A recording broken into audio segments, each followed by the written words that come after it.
Hello again, odds and ensers, in and outers, like and subbers, twist and shouters.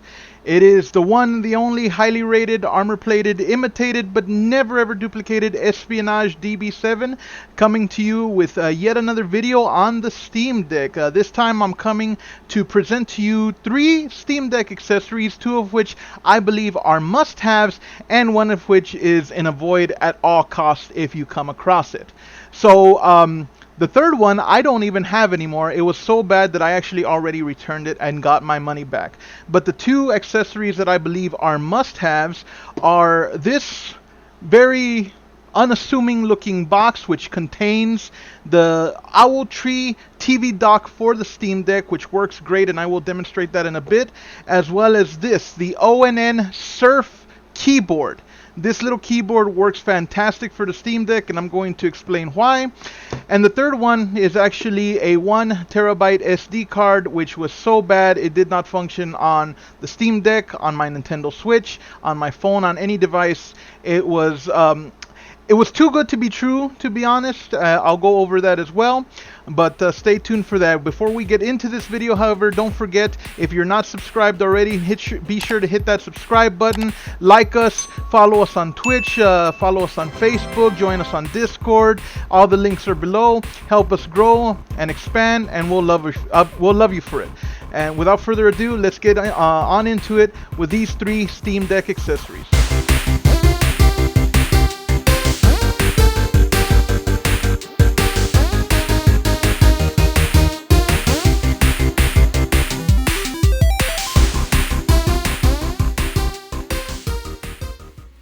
Alright, so jumping right in, the first accessory I want to talk about is this little compact keyboard here by ONN.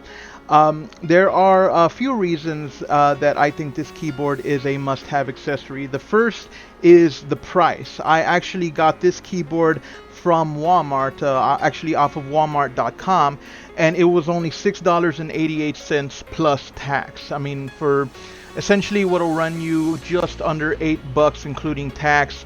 It's a fantastic little keyboard. It is battery powered. It runs off of AA batteries. Very easy to install, or actually I'm sorry, AAA batteries. I bought a whole bunch of batteries recently, and for some reason I thought this was a AA, but it runs off of AAA batteries. Very easy to install. Has a on switch right here, which you can kind of see on the side there. And it is Bluetooth compatible. The good thing about this is you can actually connect it to up to 3 devices at the same time. As you can see here, Bluetooth 1, 2, and 3. All you have to do is press and hold this function key using Q, W, or E to switch between the Bluetooth function. So all in all, just a standard little keyboard. The keys feel nice. The clicks are satisfying. Nothing too spectacular there. The price is right. It's compact enough that it'll fit inside of a backpack, or like just a carry bag or something. But the thing that makes this keyboard a must-have accessory for the Steam Deck is this. It has these little kickstands here that actually fit the Steam Deck almost, well, not even almost, pretty much perfectly. It's almost as if they were tailor-made for the Steam Deck itself. And pardon me while I struggle to get it open. So when you put this down like this and you grab your Steam Deck, you can just kind of slide it in there, and you essentially turn your Steam Deck into a laptop. And let me see if I can get a better angle here for you. Alright, here we go. That's a little better. So as you can see, I have the keyboard here with the little stands out, and if I just take the Steam Deck and just pop it right into place, it looks like it was almost tailor-made for it, essentially converting the Steam Deck itself into a laptop. And I find that you could just kind of use the trackpad as your mouse, and then your keyboard if you're browsing something. For instance, if you're in a browser or something, you can just use the keyboard. Now again, I do apologize as the brightness isn't ideal here. Let's see if that helps, and it does not. But yes, it functions great as a keyboard. It can turn your Steam Deck essentially into a small screened laptop. I really do wish that I had a better way of showing this off, but it does work fantastic for whatever typing needs that you may have. So you can use that, and it just fits. It just works fantastic. I've already used it for a while. I was actually using it for things like instant messaging and bit. I had it on for a couple of hours, and I mean it hasn't lost connection. Obviously the battery life will vary depending on the type of batteries that you get, but I haven't noticed any decrease in quality, no drops in connection, and it just all around seems to work very well. So it's not like any kind of amazing gaming peripheral or anything, but for anybody who is using their Steam Deck for more than just gaming, which again it is essentially a gaming PC that you can take with you in your backpack or in a carry-on bag or something. It works fantastic, and I definitely recommend this. And I will put a link in the description below of where you can purchase this, where you can pick it up. Again, I got this from Walmart.com, and it was only $6.88. So the price is right, and that's the first accessory that I would definitely recommend picking up. Alright, and the next item that I think is something that should be picked up by any Steam Deck enthusiasts out there is this Owltree's TV docking station for the Steam Deck. It does include, as you will see here on the back, 3 USB 3.0 data ports, an HDMI connection for connecting to your TV, a USB-C for charging, as well as powering the device itself, as well as it works pretty good as a stand. The Steam Deck does fit into it nicely. It does have 2 little rubber pads here for grip to prevent sliding, and it is not the official Valve docking station, but I find that it works pretty well, and I will demonstrate that right now. Okay, so here you see the Steam Deck actually sitting on and connected to the docking station here. Currently running Cyberpunk on my television. Works just the same way as the docking station on the Nintendo Switch. Once you're connected, if you have the power cable and the HDMI cable connected, it will transmit the image directly to your TV, and you can use an external controller in order to power it. Now currently the only controller I have is the Nintendo Switch Pro controller, but one cool thing about the Steam Deck is it actually does work with the Nintendo Switch Pro controller. Only thing is the keys get a little reconfigured, so to speak, so it is better to get like an Xbox controller, but a Switch controller will work just fine. One thing to note about this docking station, it'll run you about $35, and again the link will be in the description below. However, it does not come with any connection, so you do have to supply your own HDMI cable. Any HDMI cable should suffice you just fine, and it doesn't come with a power cord either. However, the power cord that comes with the Steam Deck also works just fine, which is actually what I'm using to connect to this. So if you're like me and you want to sit on your couch and play on a bigger screen TV or something, you have that luxury with the this docking station. So it is something that you can do. And I will say I absolutely love the Steam Deck. I was able to install Cyberpunk, which is probably my most graphically intensive game that I own, and it does work perfectly well. So yeah, I mean the docking station works great for if you want to have a change of venue and you want to sit on your couch or on your bed or whatever. You can do that, and it works fantastic. I mean the frame rate on this is terrific, and I've been loving every minute of the Steam Deck. I don't remember the controls here. Attack random people on the street, and it did not go well, but you get the idea. What the hell am I writing? Okay, I hitched a ride, and that's my stop. But anyway, you get the idea. I'm not gonna do a gameplay session right now, but I just wanted to show you these two accessories, and I'm about to talk about a third, and you'll see all about that in just a moment. Well, there you have it, folks. Two must-have Steam Deck accessories, at least in my opinion, that have worked really, really well, and I think are well worth the value for what they have to offer. The keyboard, like I said, feels good. The key clicks are very satisfying. Easy connectivity, and it works great.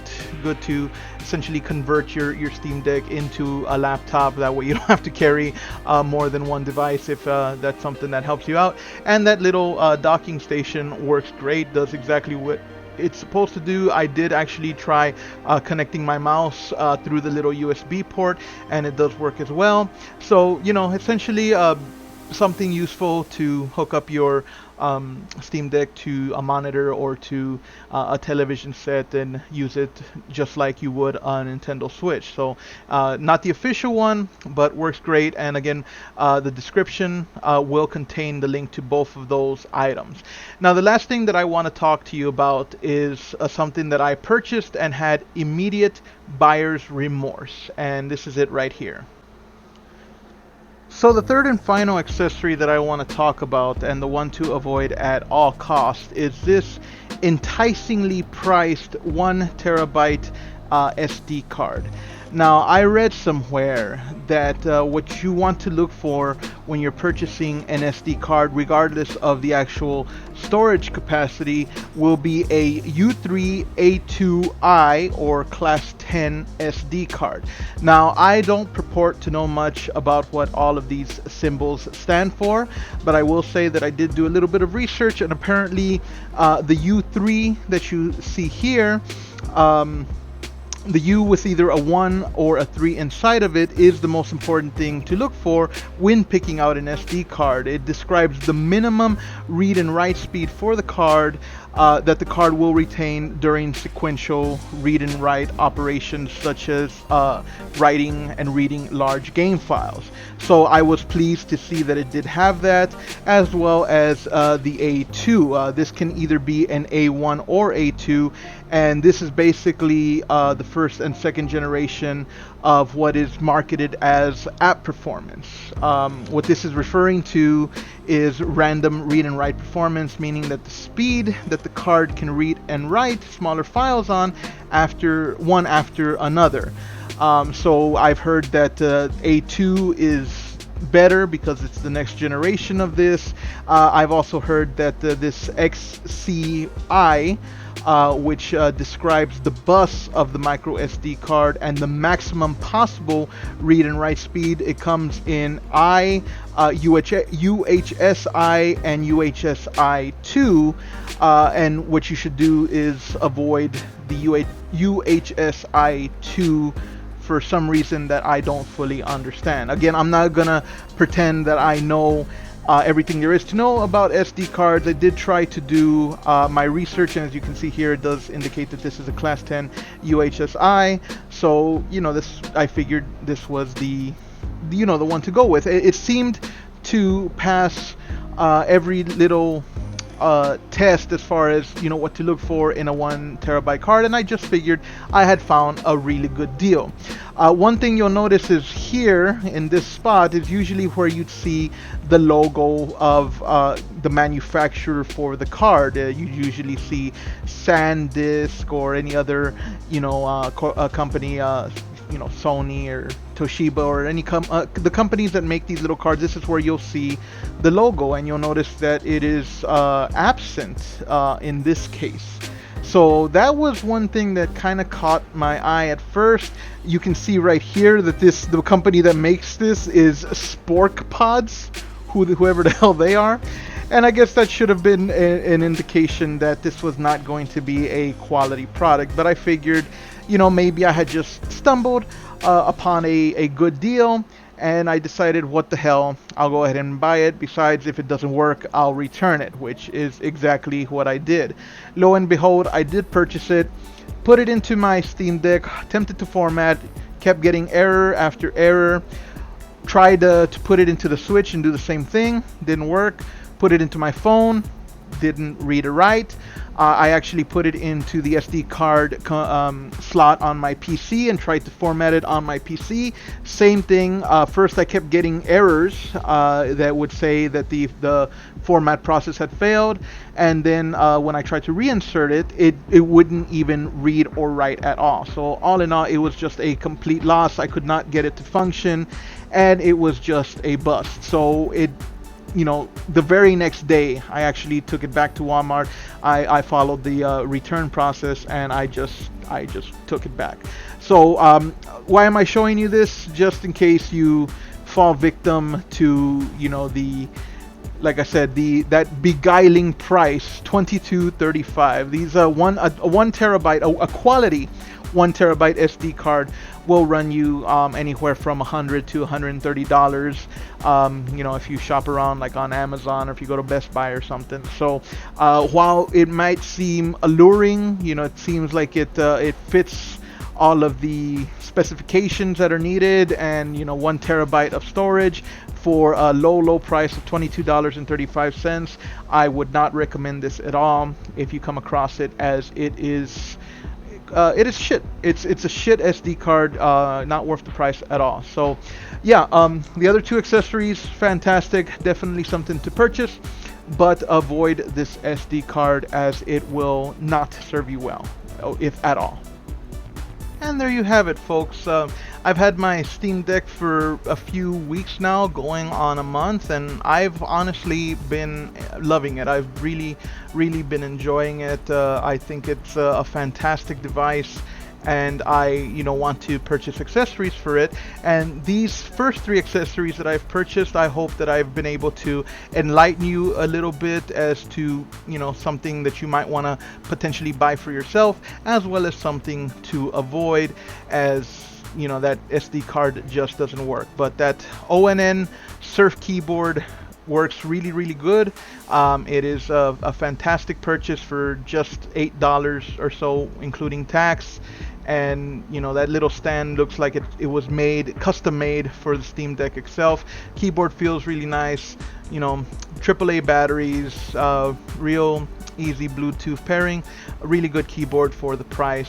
The docking station's a little bit more expensive, costing you about $35, but for what it does, I think it works really well. And I've even actually used it as just a stand. If I'm ever doing something in another room, I actually unplug the docking station itself. It's very lightweight. I take it with me, use it as a stand, and it works great. It serves to connect your Steam Deck to the television with ease, with no problems whatsoever. It'll charge your Steam Deck while it's in that cradle state, and it works really well. It may not be the official Valve one. I know a lot of people are waiting for that, if nothing else just to have the official Valve and Steam Deck logos emblazoned on the device itself. But I think this little docking station works perfectly fine for me for the time being. So I would definitely recommend those two. And again, that 1 terabyte SD card, I will not be linking, because I think you should avoid it at all costs. And hopefully, if it's something that you happen to come across and you think it's a good purchase, you may decide to not actually bite that bullet and make that purchase, because it's not worth it, believe me. But again, Walmart's got a pretty good return policy, so if you want to, maybe I just got unlucky and got a defective one and you decide to do it, that's your call. But I definitely wanted to share this with you. I do hope that you have enjoyed this video. Look for more things to come. Again, oddities and entrails coming starting October 1st. Don't miss out on all of the Screams, the Horror-thon. We've got plenty of games lined up. We've got a Fallback Friday special coming, compliments of yours truly. We will have some VR gaming. I've got some VR horror games lined up. We've got plenty of stuff, so stay tuned for that. Starting October 1st all the way through October 31st. You don't want to miss it. And be sure to be subscribed. If you're not subscribed already, hit that subscribe button. Give us a like, a thumbs up. Follow us on Facebook. Join us on Discord. Follow us on Twitch. Help us grow. We'll love you for it. most importantly, settle down. I, of course, am the one, the only highly rated, armor-plated, imitated, but never ever duplicated Espionage DB7, bidding you a fond farewell, and take care. Bye-bye.